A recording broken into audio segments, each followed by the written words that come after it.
Where we last left off is George almost got blown up as usual. We met with Inspector, whatever his name was. Like I said, I never remember anything about video games. Inspector Rosso. We saw Detective Rosso and Inspector Moo. And now we're talking to this guy, we're going to try and use his toolbox. And we know how to do that. We remember. Also, I did learn something interesting. The reason that the game does not start with the director's cut opening, which is with Nico and talking to that one dude and he gets killed by the mime and all that, is because when they made this version, they wanted to stay as true to the original game as possible, and the original game didn't have that opening. So, also the extra puzzles that came with it and all that, that's apparently gone. So we're just playing like a remastered version of the OG game. So, there's that. Which I may at some point actually play the original game, but that will be for maybe another 5 years. We'll see. Anyway, we need to, we need to ask him about something, I think. Hey, you! What do you want now? What do you want now? Ask you about this. Would you like to read my newspaper? I haven't got time to read that. Can't you see I'm busy? You could read it on your lunch break. 10 minutes is all I get. And if my boss had his way, I wouldn't get that. He'd have me on a drip, so I didn't have to stop to eat. Oh, take the newspaper and quit complaining.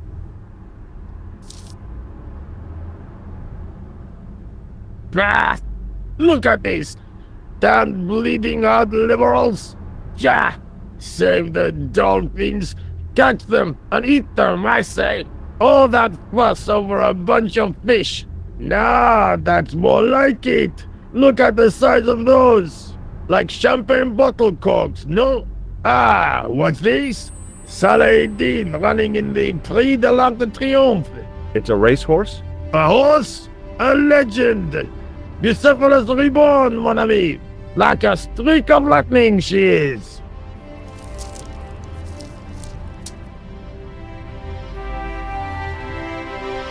Do me a favor, won't you? Keep an eye on my hole. I'm off to put some money on that knife. I am now going to walk away, and you can now do whatever you want with my stuff. Look at me walk. I'm walking. Alright, so let's open the toolbox. I'd found just what I wanted. A tool for lifting manhole covers. Which is what we needed, and we got it right there. We don't need anything else. Let's go back. We need to go back.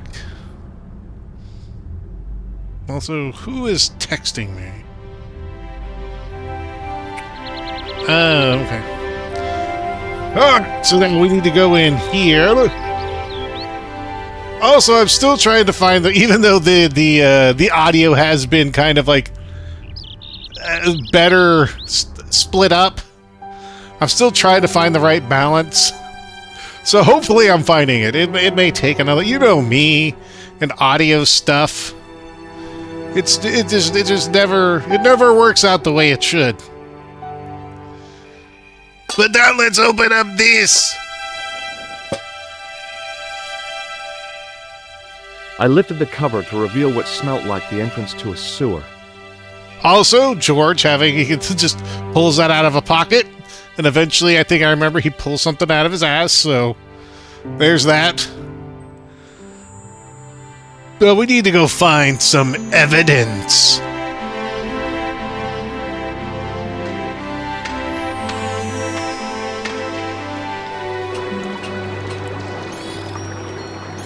The updated art is really good.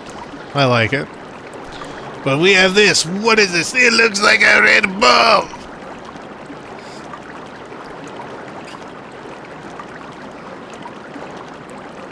It was a shiny red plastic ball, sat incongruously on the slippery green-slimed floor.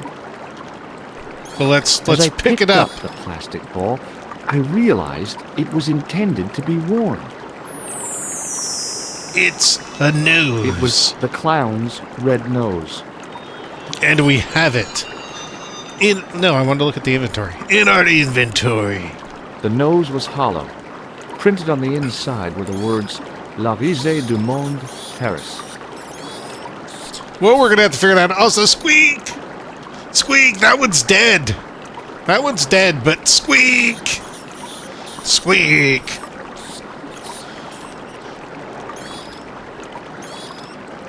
Now we need to go down this way to find more evidence. Look at this. We got the water running, and it just looks so good. I like it. No, come on, stop that. I'm trying to do this. It was a soggy, crumpled paper tissue.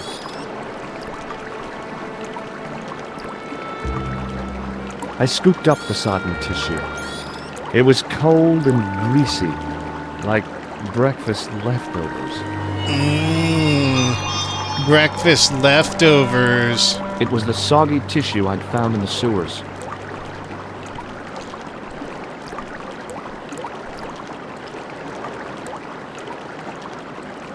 It was a small scrap of cloth caught on the rusting spike. Well, pick it up. I took hold of the scrap of material and unsnagged it from the spike. Okay, I don't like how I keep clicking here instead of here on the bag. It was the scrap of material I'd found in the sewer. Well, time to go up. Nothing bad can happen here.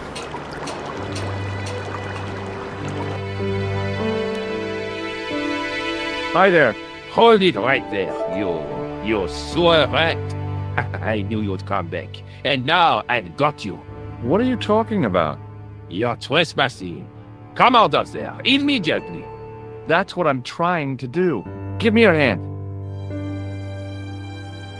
Ha!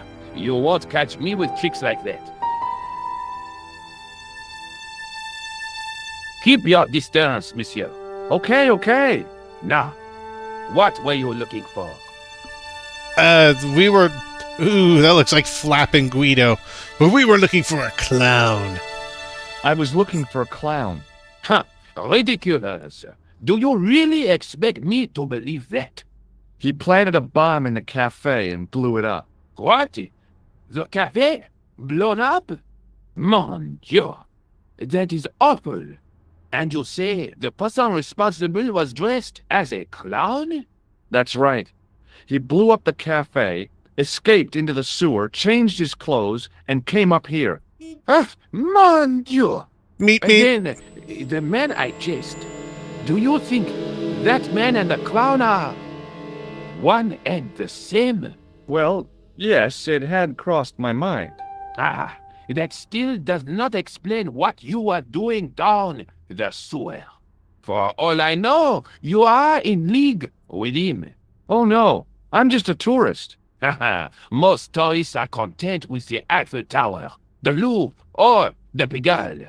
I didn't realize my waste pipes were such an attraction. I mean, it was... Come on, man. Tell me about the man you apprehended.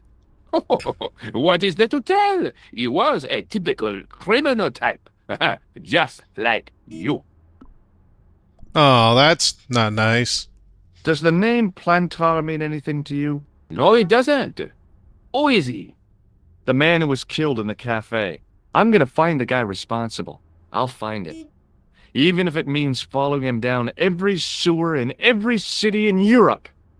You need some sensible boots. You won't get far in those stupid sneakers. I still love George's, like, his way of being like, I'm gonna do this. I'm gonna be the one to solve this case. Because, I don't know, I'm bored in Paris. I'm an attorney. That's kind of like a cop, I guess. Do you know the waitress at the cafe? Oh, hey, she isn't hurt, is she? No, she's fine. Oh, thank heavens. A poor girl like her isn't safe with the likes of you roaming the streets. Can't you understand? I'm not a gangster. I'm an American tourist. That's what you say. Ha! Do you think we believe that? I'm on the other side of this door, digging still. Was the guy you saw carrying a briefcase? Well, I didn't notice. Now are you going to leave? Or do I have to call the police? See, and then this is our cue to be like, oh, I am the police. Perhaps you'd like to take a look at my card? Mm-hmm. What is this? Inspector Augustin Rousseau? What does that say? Hominoid Division? A homicide. I think the ink's smudged. Mm-hmm. Then you are not a tourist. Okay, I'm not. I lied to you. And I'm sorry. Don't apologize, monsieur. You know, I had a feeling there was something different about you. It is your posture, your poise. Oh, yes. There is no mistaking the bearing of a disciplined man. And I should know. I was in the army, you know. When I was your age, I was fighting for my life in the African desert. How can I help you, Inspector?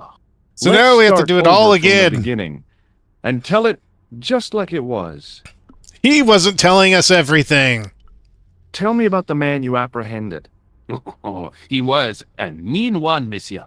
He grabbed me in an armlock. His face suddenly next to mine. His grip was like iron, but he did not know what he was up against. Oh no, he made a big mistake when he took on one of the desert hyenas. Yes, I get the picture. Yes, I understand. You're strong. You're still big and strong. Put him in a headlock. Suplexed him. I understand. Does the name Plantar mean anything to you? No, it doesn't. Oh, okay. Do you know the waitress at the cafe? So you don't want to hear about my experiences in the desert? I fought to make this country what it is today. I'm sure you did, but I'm a little short of time. Do you know the waitress at the cafe? You can't suspect her, surely. Just answer the question, please. Yes, I know her. Quite well, you could say. She came to work at the cafe 6, 7 months ago. I look forward all week to the relief she gives me when she visits. Bruh. So you'd miss her if she wasn't there? Oh, Bluesky. Who else would I find to cut my toenails? Was the guy you saw carrying a briefcase? Why, yes, he was. Clutched in his arms like a baby. That belonged to his victim. Oh, what do you think was in it? Drugs? Stolen jewels? I don't know. But the killer thought it was worth a man's life. Nothing is worth that, monsieur. Maybe a Klondike bar. I can't remember if he tells us anything about this stuff. What does this tissue mean to you? Nothing, monsieur. It's disgusting. What on earth possessed you to show it to me? Someone has emptied their nostrils into it. Does this piece of material mean anything to you? That is the same cloth as the jacket I found. I'd recognize that pattern anywhere. Take a look at this false nose. Aha! That looks like a clown's nose to me. Precisely. He must have dropped it in his panic. Unless he wanted you to find it. Why would he want to do that? To put you off the scent. Now, about the jacket you found. Do you have it here? No, monsieur. One of the sleeves was badly torn, so I sent it for repair. A pity, because otherwise it was a fine piece of quality tailoring. It had the tailor's name inside on the label. Ooh, what was on the label, though? Where did you send the jacket? I gave it to an itinerant Romani seamstress. Just my luck. Was there anything in the jacket pockets? Not a sou. You know what I think? Do tell me. He changed out of the clown suit and cunningly disguised himself as an ordinary person. Looks like I'm up against a mastermind. He knew what he was doing. What was the name on the label? It was a foreign name. Todrick, I think. Did you get the address? There wasn't one, monsieur. Only a telephone number. Well, I don't expect you to remember a phone number you've only seen once. 74 98 08 59. You're kidding. That's his phone number? Yes, that's it. A little trick with numbers that I learned in the desert. I was taught the technique by a Tuareg shaman. That's incredible. It comes in handy at the supermarket checkout. Do I get a reward? Honesty, monsieur, is its own reward. Then I'm glad I do not rely on honesty to pay the bills. Haha, true. Well, we're gonna leave now. I have to be going. Thanks to your help, the citizens of Paris can sleep a little easier tonight. Vraiment? I was only doing my duty, monsieur. Good luck, Inspector. I hope you catch that killer soon. I'll let you out. Thank you. You're doing a good job. You're doing great. I hope you find your man, Inspector. So do I. Because if not, he will kill again. He will kill everybody. Alright, so we have a name Todrick, which we need to go ahead and check on we can use the telephone now. And let's dial Todrick. Ooh, look at this. We got little things that we can pick. Hello? Who is this? Hi. My name's George Stobart. You don't know me. Correct, Mr. Stobart. I don't. What can I do for you? Well, I'm trying to trace one of your customers. Could I maybe come over and talk to you? No, that's not possible. Oh, okay. Forget it. Listen, all I want is a name. What are you talking about? Who are you working for? I guess you might say I'm acting in the interests of truth and justice. Thank God. I thought you were the police. There are innocent lives at stake, Mr. Todrick. Lives that you could save. You're collecting for charity, yes? No, I'm not.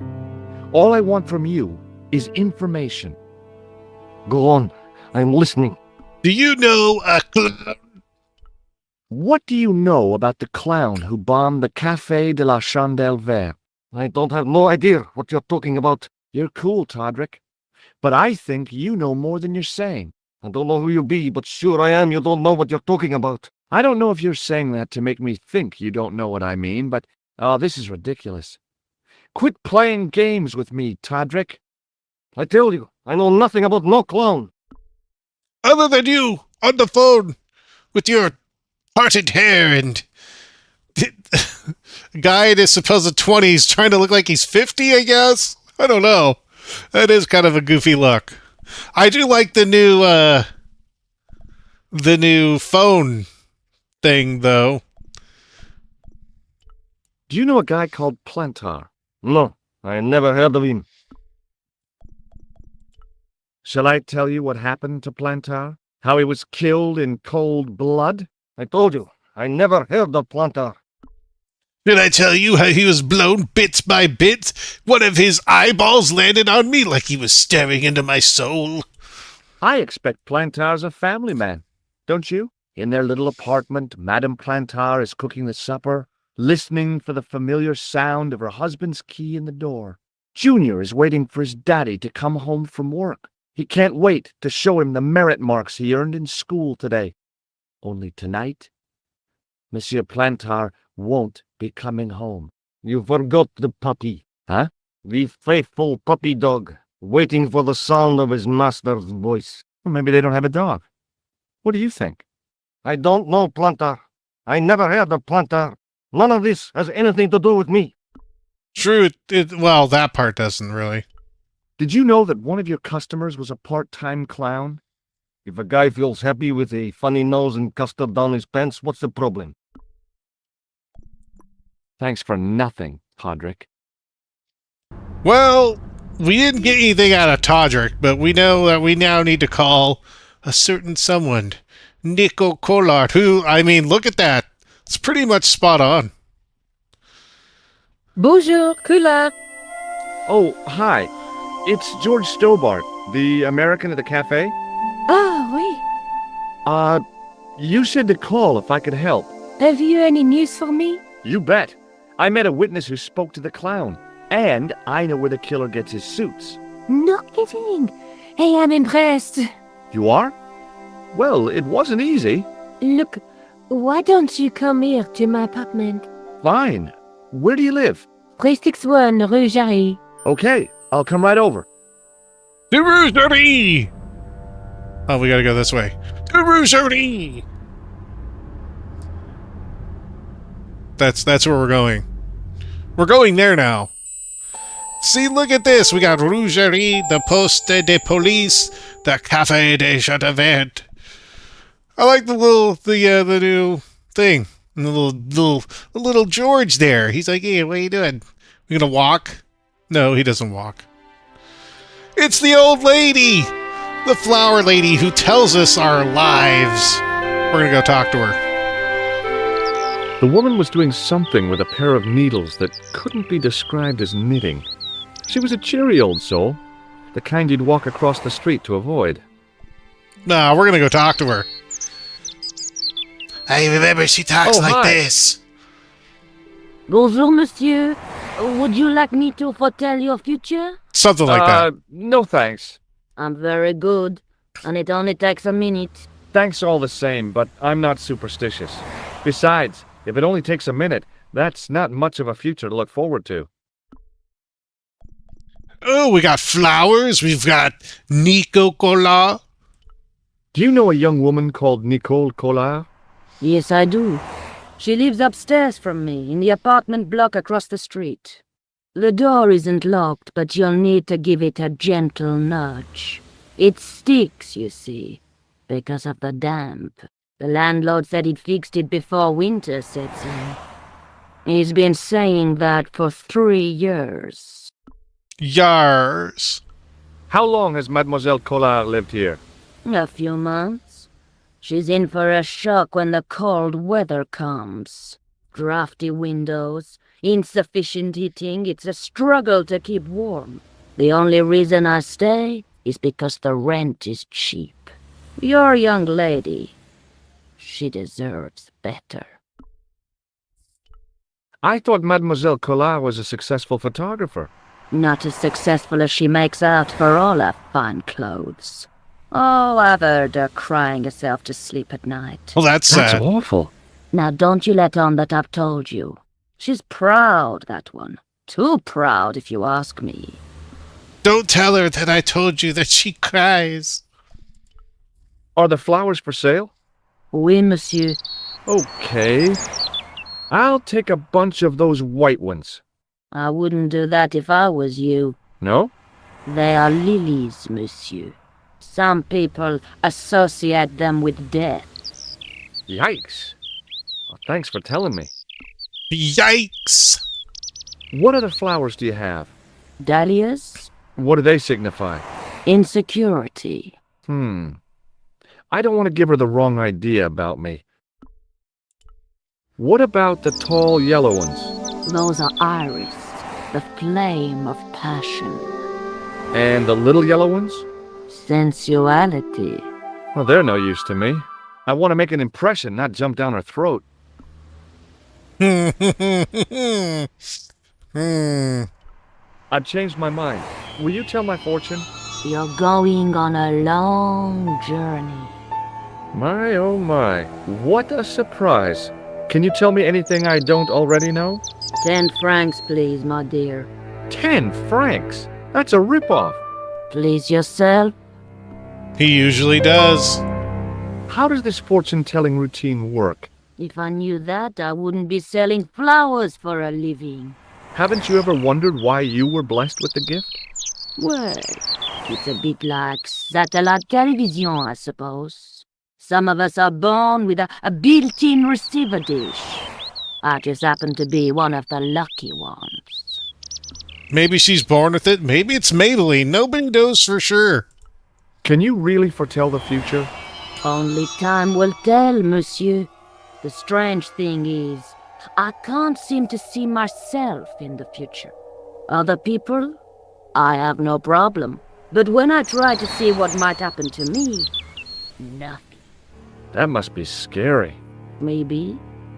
I figure it's a kind of natural safety mechanism. Either that, or I don't have a future. Depressing. Well, let's see what you got to say about some of this wacky stuff I've got. What can you tell me about this material? It's a very expensive piece of cloth, monsieur. What can you tell me about this material? It's a very... Okay, nothing else. What can you tell me about this tissue? Nothing?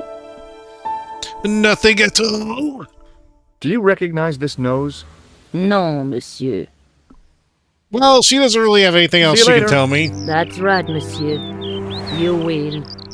And when we come back, we will go in and see Nico Cola, and we will talk to her, tell her what's going on, and, figure out where we go from there, which it'll definitely not be somewhere we've already been before twice in 10 years. So, till then, you all take care, and of course, have a good one.